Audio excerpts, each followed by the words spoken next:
Enseigne-nous, enseigne-nous, enseigne-nous, pasteur de Dieu. Les jeunes disciples missionnaires, le Rassemblement national des jeunes, une école de foi, de fraternité et de mission. Frères et sœurs en Christ, que la paix du Seigneur soit avec vous. Je suis heureux de vous retrouver pour notre rendez-vous de formation chrétienne.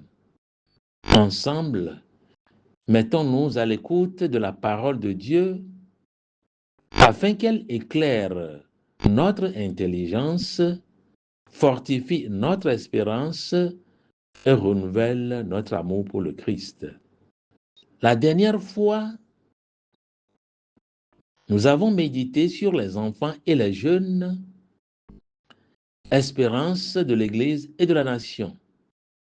Nous avons rappelé que les familles, les éducateurs et toute la communauté chrétienne ont la mission de les aider à grandir humainement et spirituellement. Aujourd'hui, nous faisons un pas de plus. Un jeune qui grandit dans la foi est appelé à rencontrer d'autres jeunes croyants, à découvrir la richesse de l'Église et à devenir à son tour témoin de Jésus-Christ. C'est pourquoi notre réflexion porte sur le thème « Le Rassemblement national des jeunes, une école de foi, de fraternité et de mission ». Frères et sœurs, dans les évangiles, Jésus n'a jamais voulu que ses disciples marchent seuls. Il les a appelés à former une communauté. Il les a réunis autour de lui pour les enseigner, les faire prier ensemble, les envoyer en mission et leur apprendre à s'aimer les uns les autres. L'Église continue aujourd'hui cette œuvre du Christ. Chaque rassemblement de jeunes est bien plus qu'une rencontre ou une fête.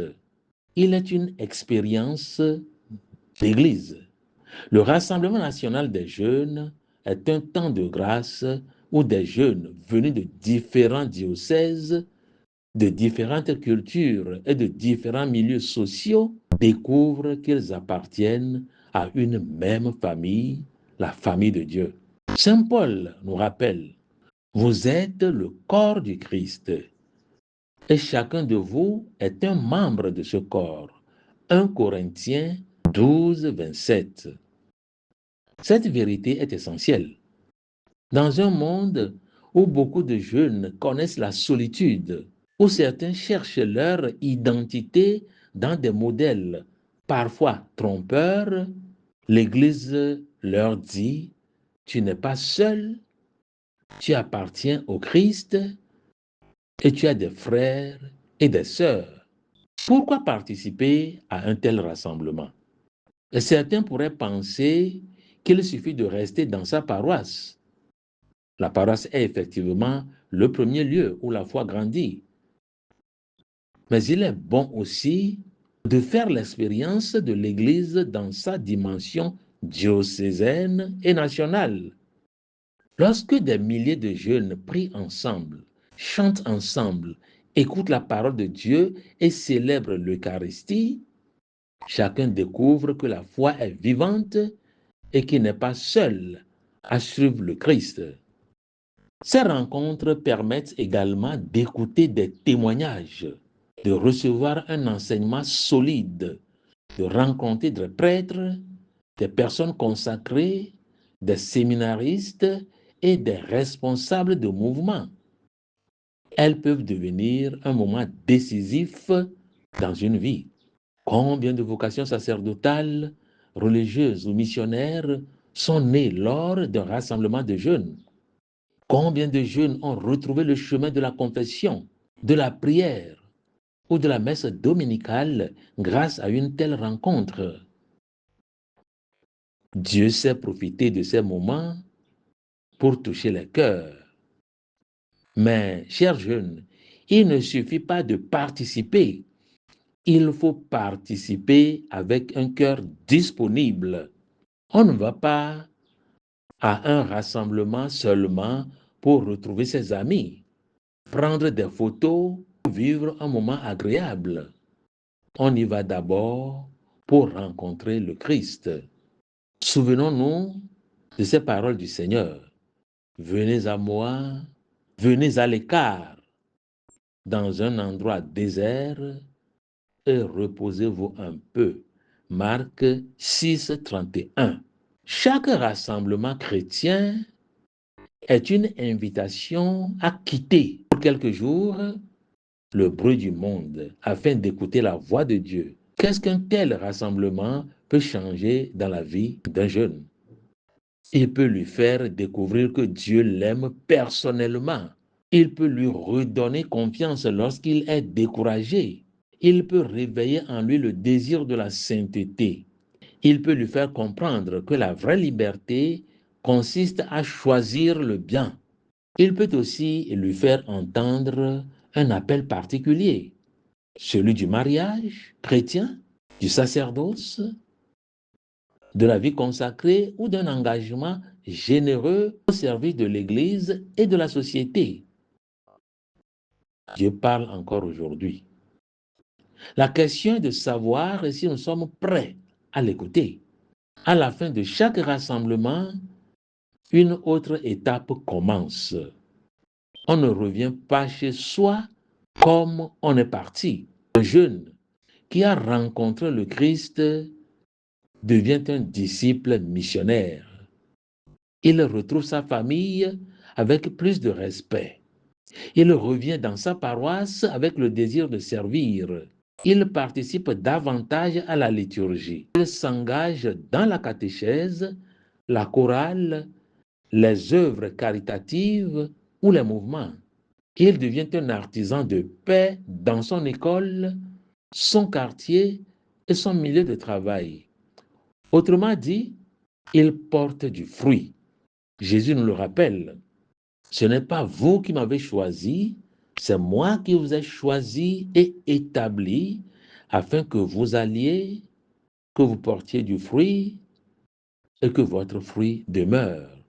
Jean 15, 16. Je voudrais m'adresser particulièrement à vous, chers jeunes. N'ayez pas peur de donner votre vie au Christ. Le monde vous propose parfois des chemins faciles, mais qui conduisent à la déception. Le Christ, lui, vous appelle à une vie exigeante, mais pleine de joie. L'Église compte sur vous. Notre archidiocèse compte sur vous. Notre nation compte sur vous. Soyez des jeunes de prière. Soyez des jeunes honnêtes. Soyez des jeunes courageux. Soyez des jeunes qui servent les pauvres, respectent leurs parents, aiment leur pays et construisent des ponts là où d'autres dressent des murs. Et vous, chers parents, encouragez vos enfants à participer à ces rencontres ecclésiales. Accompagnez-les par votre prière. Aidez-les à comprendre que le plus beau cadeau que l'on puisse faire à un jeune n'est pas seulement une réussite matérielle, mais une foi solide qui l'accompagne toute sa vie. Frères et sœurs, dans notre précédente catéchèse, nous avons vu que les jeunes sont l'espérance de l'Église et de la nation. Aujourd'hui, nous découvrons que cette espérance grandit lorsqu'ils rencontrent le Christ, vivent la communion de l'Église et acceptent de devenir missionnaires. La prochaine fois, nous poursuivrons ce chemin de croissance spirituelle en nous mettant à l'école de la Vierge Marie. Nous découvrirons quel est le modèle parfait du disciple qui écoute la parole de Dieu, qui fait confiance et la met en pratique. Seigneur Jésus, nous te confions tous les jeunes de notre archidiocèse de Lomé et de notre pays. Fais grandir en eux le désir de te connaître, de t'aimer et de te suivre. Que le Rassemblement national des jeunes soit pour chacun un temps de conversion, de fraternité et de mission. Donne à nos familles d'encourager leurs enfants sur le chemin de la foi. suscite parmi notre jeunesse des vocations saintes au mariage chrétien, le sacerdoce et à la vie consacrée. Fais de tous nos jeunes des témoins joyeux de l'Évangile afin qu'ils contribuent à bâtir une Église vivante et une nation fondée sur la justice, la paix et la fraternité. Que la Vierge Marie, Mère de l'Église, accompagne chacun de leurs pas. Amen. Que le Seigneur vous bénisse et vous garde au nom du Père et du Fils et du Saint-Esprit. Amen.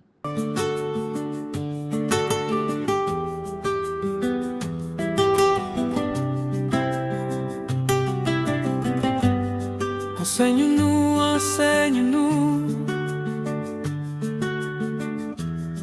Enseigne-nous, pasteur de Dieu.